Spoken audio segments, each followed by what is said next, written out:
Set चाहिए, अब पटना में दूध गो फ्लैट चाहिए। एक 1 BHK, एक 2 BHK, एक में मैं रहूंगी और एक में जिम करूंगी। ओके जानो, भर दही सोनावा के सेट चाहिए, पटना में दूध गो फ्लैट चाहिए।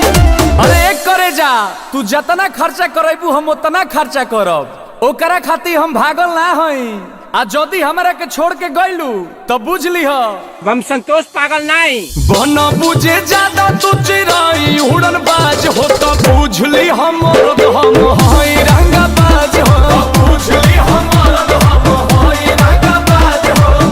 तू जानत हुआ कि हम ग्रेड ए पढ़ नहीं।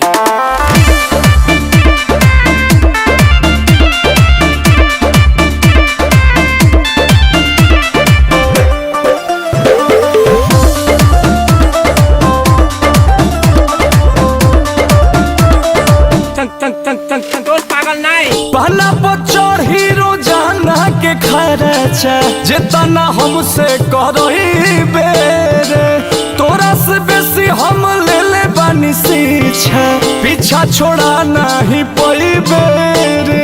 अच्छा के प्यार में हिसाब ना करा, माहौल खराब ना करा, बुझलो। अरे एक करे जा, जितना तोहरा से रात में बात कइले बानी न उतना केहू औरी खाती जागल ना है। लेकिन जदी तू हमार दिल तुरलू तो बुझ लीह हम संतोष पागल नहीं।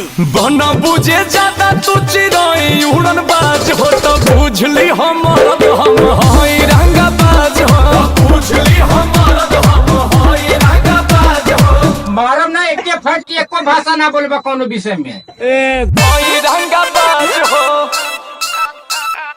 हई रंगा बाज हो।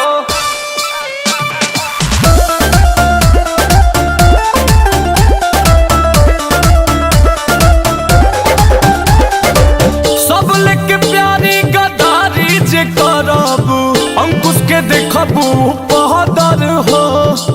मन बुना बात औकात पे ले आ दे, लभ में हो जाला मर्डर हो। मारम ना एक फट में लगवा लो। आए कि लालू झूठे इंग्लिश पढ़ाबा हो, कही के कुछ ना करबा हो, हवा बनाओ तारो। अरे एक करे जा, हम बरसी ना खाली गरजे वाला बादल ना होई। आ जदी हमरा के छोड़ के गइलू तो बुझ लीह हम संतोष पागल नहीं। बना बुझे ज्यादा तू चिराई उड़न बाज हो तो बुझ ली हम हई